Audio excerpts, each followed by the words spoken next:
بسم اللہ الرحمن الرحیم۔ السلام علیکم، welcome to my YouTube channel learn Islam with K S. آج کی اس ویڈیو کے اندر ہم انشاءاللہ سورہ نبأ کی آیت نمبر 17 سے آیت نمبر 30 تک کا ترجمہ اور تفسیر پڑھیں گے۔ اس سے پہلے والی ویڈیو کے اندر ہم نے سورہ نبأ کی آیت نمبر 1 سے آیت نمبر 16 تک کا ترجمہ اور تفسیر پڑھی تھی۔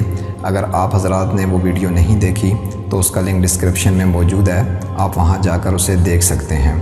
اور اگر ابھی تک آپ نے ہمارا چینل سبسکرائب نہیں کیا تو آپ ہمارا چینل سبسکرائب کر لیں، ساتھ بیل آئیکن کے بٹن کو پریس کریں تاکہ اس طرح کی ہماری ہر نئے آنے والی ویڈیو کا نوٹیفیکیشن آپ کو ملتا رہے۔ آئیے شروع کرتے ہیں۔ اعوذ باللہ من الشیطان الرجیم، بسم اللہ الرحمن الرحیم۔ ان یوم الفصل کان میقاتا، بے شک فیصلے کا ایک دن اور ایک وقت متعین ہے۔ یوم کہتے ہیں دن کو، فصل معنی فیصلے کا، میقات کہتے ہیں دن، متعین دن اور متعین وقت کو۔ یہاں سے اللہ تعالیٰ منکرین آخرت کو یعنی کہ آخرت کے انکار کرنے والوں کو مزید آخرت کا یقین دلا رہے ہیں کہ آخرت کا ایک دن متعین ہے اور یہ آ کر رہے گا۔ اس سے پہلے والی آیت کریمہ کے اندر اللہ تعالیٰ نے اپنی کائنات کے اندر پھیلی ہوئی قدرت کی نشانیوں کا ذکر کیا تھا، اور اس کے ذکر کرنے کا جو مقصد تھا وہ یہ کہ جو آخرت کا انکار کرنے والے لوگ تھے وہ بھی یہ بات تسلیم کرتے تھے کہ یہ کائنات کے اندر جتنی بھی چیزیں ہیں یہ اللہ تعالیٰ کے علاوہ کوئی پیدا نہیں کر سکتا۔ تو اللہ تعالیٰ نے ان کا ذکر کر کے انہیں یہ بتانا چاہا کہ جب آپ یہ بات تسلیم کرتے ہیں تو پھر آپ کو یہ بات تسلیم کرنے میں کیوں دقت پیش آ رہی ہے کہ جس طرح اللہ تعالیٰ نے ان چیزوں کو پیدا کیا ہے، ایک دن اللہ تعالیٰ ان چیزوں کو ختم کر کے قیامت کا ایک دن قائم کریں گے۔ اور دوسری بات یہ بھی کہ شاید اللہ تعالیٰ نے اس بات اپنی کائنات کی نشانیوں کا ذکر اس لیے بھی کیا کہ دنیا کے اندر اللہ تعالیٰ نے ایک اصول رکھا ہے کہ کوئی بھی چیز وہ اپنا ایک وقت ایک عمر رکھتی ہے، جب اس کا وہ وقت پورا ہو جاتا ہے، اس کی عمر پوری ہو جاتی ہے تو وہ چیز ختم ہو جاتی ہے۔ تو بالکل جس طرح دنیا کی ہر چیز کا ایک وقت اور ایک عمر ہے، اس طرح خود دنیا کی بھی ایک عمر اور ایک وقت ہے۔ جب اس کا وقت پورا ہو جائے گا تو یہ نظام ختم ہو جائے گا اور ایک نیا نظام یعنی قیامت کا دن قائم ہو کر رہے گا، جس کا ذکر اس آیت کریمہ کے اندر کیا گیا ہے۔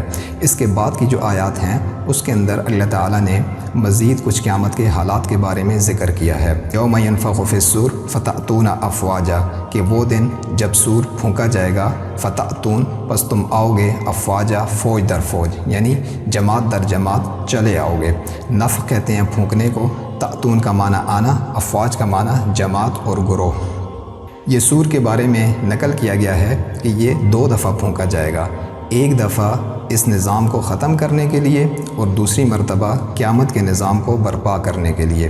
ایک دفعہ صحابہ اکرام نے حضور پاک صلی اللہ علیہ وسلم سے سور کے بارے میں دریافت کیا کہ یہ کس نوعیت کا ہوگا، تو آپ علیہ الصلوۃ والسلام نے اس کو سینگ کے ساتھ تشبیہ دی کہ جیسے سینگ ایک جانب سے باریک اور دوسری جانب سے چوڑا ہوتا ہے، کھلا ہوا ہوتا ہے، تو یہ سور بھی اسی نوعیت کا ہوگا۔ اس کے باریک جانب سے پھونکا جائے گا اور اس کے کھلے ہوئے جانب سے آواز پھیلے گی، اور اس آواز کے اندر ایسی کشش ہوگی کہ انسان اس کی طرف کھنچتے چلے جائیں گے۔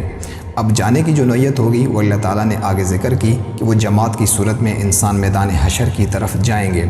اب جماعت سے کیا مراد ہے، اس کے بارے میں مفسرین حضرات نے یہ ذکر کیا ہے کہ ہر امت کی ایک علیحدہ جماعت ہوگی، ہر امت جماعت کی صورت میں میدان حشر کی طرف چلے گی، اور ان امتوں کے اندر بھی جو مومنین ہوں گے ان کی الگ جماعت ہوگی، اور جو کافرین ہوں گے یعنی منکرین ہوں گے ان کی الگ جماعت ہوگی۔ اس کے بعد اللہ تعالیٰ نے آسمان کے بارے میں ذکر کیا کہ روز قیامت آسمان کی کیا نوعیت ہوگی۔ وَفُتِحَتِ السَّمَاءُ فَكَانَتْ أَبْوَابًا، پس آسمان کو کھول دیا جائے گا۔ فتح کا معنی کھولنا، السماء کا معنی آسمان، فَكَانَتْ أَبْوَابًا پس اس کے دروازے ہی دروازے بن جائیں گے۔ آسمان کے دروازے بنانے کا جو مقصد ہوگا وہ نزول ملائکہ ہوگا، یعنی کہ جب آسمان دروازوں کی صورت میں کھل جائے گا تو ملائکہ اس سے اتریں گے۔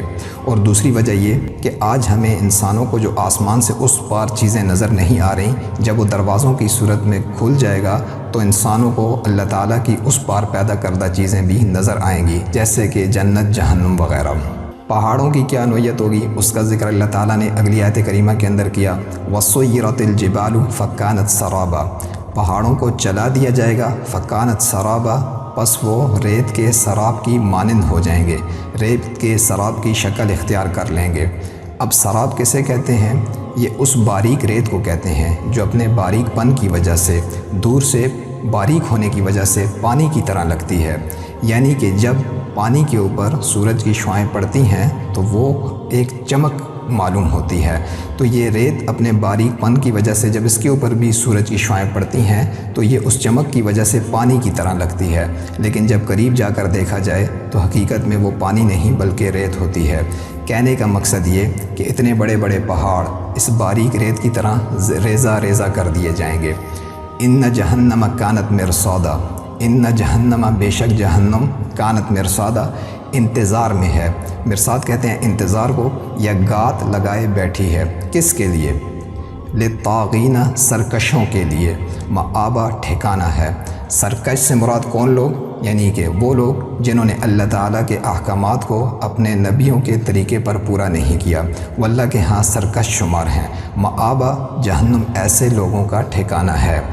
حسن بصری رحمۃ اللہ علیہ سے روایت ہے، وہ فرماتے ہیں کہ جہنم کے پل کے اوپر نگراں فرشتوں کی چوکی ہوگی، یعنی چیک پوسٹ ہوگی، کہ جس کے پاس جنت میں جانے کا پروانہ ہوگا وہ تو وہاں سے گزر جائے گا، اسے وہاں سے جانے دیا جائے گا، لیکن جس کے پاس نہیں ہوگا اسے وہاں جہنم کے پل پر روک دیا جائے گا اور وہیں سے اسے جہنم میں ڈال دیا جائے گا۔ لابثین فیہا احقابا، لابثین ٹھہرے رہیں گے، فیہا اس جہنم کے اندر، احقابا مدتوں، لابث کہتے ہیں ٹھہرنے کو، احقاب یہ جمع کا لفظ ہے، اس کا واحد حقبہ ہے، اور حقبہ بہت بڑی لمبی طویل مدت کو کہا جاتا ہے۔ اس کے بارے میں اب کتنی مدت ہے اس کے بارے میں علامہ ابن جریر رحمۃ اللہ علیہ نے حضرت علی رضی اللہ تعالیٰ عنہ کا ایک قول نقل کیا ہے کہ حضرت علی فرماتے ہیں کہ حقبہ سے مراد 80 سال کا زمانہ ہے، یعنی کہ قیامت کے حساب سے، کیونکہ قیامت کا ایک دن دنیا کے 1000 سال کے برابر ہوگا۔ اگر اس 80 سال کو دنیاوی زمانے کے حساب سے دیکھا جائے تو یہ 2,86,00,000 سال کا زمانہ بنتا ہے دنیاوی زمانے کے اعتبار سے۔ تو یہ تو واحد کی تعریف ہے حقبہ کی، اور احقاب جمع ہے کہ جس کی زیادہ کوئی حد نہیں ہوتی۔ تو کہنے کا مقصد یہ کہ جو کافرین ہیں، یعنی کہ اللہ کے منکر ہیں یا روز قیامت کے منکر ہیں، تو وہ ہمیشہ ہمیشہ کے لیے جہنم میں رہیں گے، اس سے کبھی جدا نہیں ہوں گے۔ اب وہاں ان کے ساتھ کیسا معاملہ ہوگا؟